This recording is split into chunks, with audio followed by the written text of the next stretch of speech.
কথা হইলো যে রাজনীতি লইয়া যে বহুত দিন কথা কই না কি তো নিজের কাম নিজে করি খাইয়ের ভাত খামু কাম করি বাস শেষ। কিন্তু মানে আজ যে এই দিনের ব্যাপারে কিছু কথা কথা হইলো যে আচ্ছা বিএনপিটাও বহুত ইয়া হল গেছে না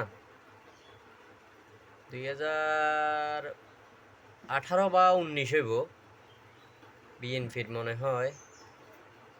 কি একটা প্রোগ্রাম আছিল আসলে আমি আর খেয়াল নাই যেহেতু আজ যে 18-19 বছর হয়ে গেছে ওইটা 18-19 বছর 18 বা 2018 সালে বা 19 সালে গেছে। তো এখন ওই টাইমে রাইতের মনে হয় 12টা না 1টা বাজে আমগো ঘরের সামনে মানে ওই যে ঘরের সামনে সিঁড়ি থাকে না সিঁড়িতে আমি আর আমগো ফারভেজ বইয়াছিলাম এন তো বই থাই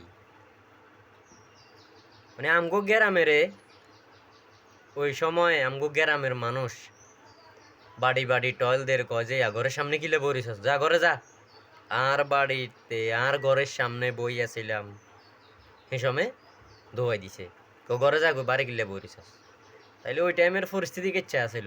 আর সত্যি কথা হইলো যে ওই টাইমে কোনো এত সক্রিয় রাজনীতি করতাম না বলতে বাপ নাই নিজে বহুত কষ্ট করছি বা এই সময় কষ্টর জীবন অনেক কষ্ট করিয়ে যেটা হাঁচা কথা গরিব হিসেবে তো কষ্ট করন লাগেই।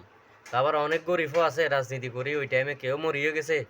কেউ একদম ফতের ফিকারি হয়ে গেছে কিন্তু দলে হের করে মূল্যায়ন করে না। তাই ওই দিকে যাইতাম না খাল্লি পাল্লি। তো ওই সময় আওয়ামী লীগের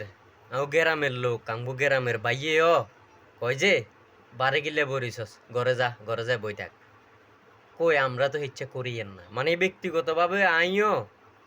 কিনলে কি তো খাল্লি পারলি এত জবাব এতে আর কাছে না দিল আরেকজনের কাছে দিতে হইব দিছেও। আজ যে আন্নেরা ফেসবুকেতে থাই কত রঙের কত গল্প দেই তো বিদেশে থাকেন দেশেও আইছেন দৈল্যে দৈত্যাম আইতাম দৌড়ি ন কি তো বুঝেন না